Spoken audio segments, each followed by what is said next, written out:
Oh boy, by the title of this video, you probably can guess it's going to be a juicy one. So today, I'm going over how United States Marines set up their flak jacket. Flak jacket, plate carrier, whatever the hell you want to call it. So I'm standing up wearing this thing real quick. So we have 4 plates in these, front plate, back plate, basically covering just enough of your internal organs, your lungs, your heart, any of those fucking things. Also, on both the sides here, the right side and the left, we have smaller plates. That way, in case we get a round coming in from the side, it might deflect it off. But really, in practicality, you've got all this open space around the sides here and then down below the waist in like the pelvic region. So, is it effective? I guess, but if you get a 7.62 slinging at you, this really won't do much, but I guess it makes you feel better. So, also, we've got our 2 grenade pouches over here. I'm gonna go top to bottom, I guess. Basically holding fire grenades. Below that, I'll go this way. We have our mag pouches. A normal combat load for us. Infantry guys and spec ops might carry different, but we carry 6 magazines plus the magazine on our rifle. Just standard issue P mags, nothing too crazy. 30 round capacity. Usually you'll carry 30, maybe 28 if the magazine's a little bit older. That way you don't get malfunctions. So 6 magazines, just some older mag pouches, nothing too crazy. Here we have our iPro. So basically what we wear at the range or in, any live fire event when we're shooting. Probably shouldn't drop. Oh shit. So nothing too crazy, just normal iPro. This is a darker one for more sunlight, I guess, and this is a lighter color one.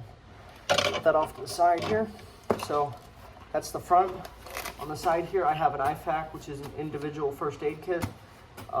Basic stuff. I usually will carry a tourniquet here too.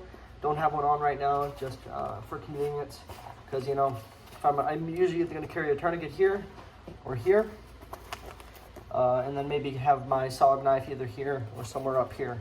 On this side, I have a dump pouch. Basically, whenever you're doing a range and you're like, what would you call it?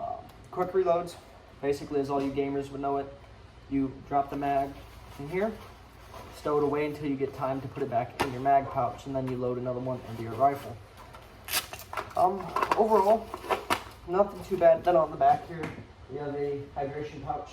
Basically, put a Camelback bladder in. So real quick, I'm just going to go over some of the specs of it, I guess. Specs. I don't know how much it actually weighs. It feels like about 25 or so pounds, maybe a little bit more.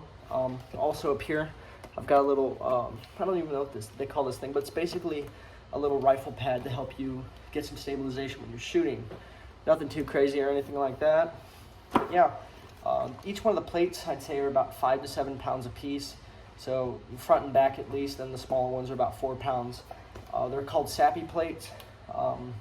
Basically, they're ceramic coated, or ceramic plates at least, with like a fabric coating with a thin layer of Kevlar.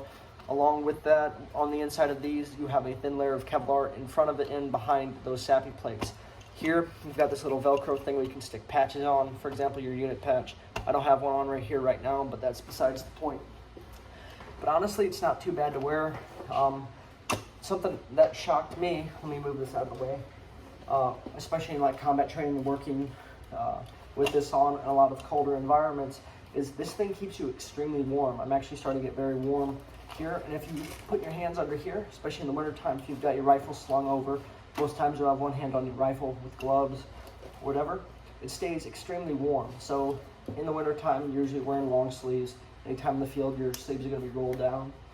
So yeah, it's going to keep you pretty warm, so there's really no need to wear a sweat top like this. You're actually going to overheat more times than not. Now, if I had my Camelback in here, in this little pouch back here, I would have the little straw thing looped over here so I can let it go down and drink. Believe it or not, if you're sitting in the field and you get against a rock, you can literally just use the leverage of this because it's pretty sturdy and just fall asleep like that. But honestly, it's not too uncomfortable. Being a smaller guy, I have a smaller flak. I'm 5'6", 135 pounds soaking wet, but this really isn't too bad once you get conditioned to it. So yeah, that's how we set up our plate carrier / flak jacket. I'll take it off, or at least show you how it's put on.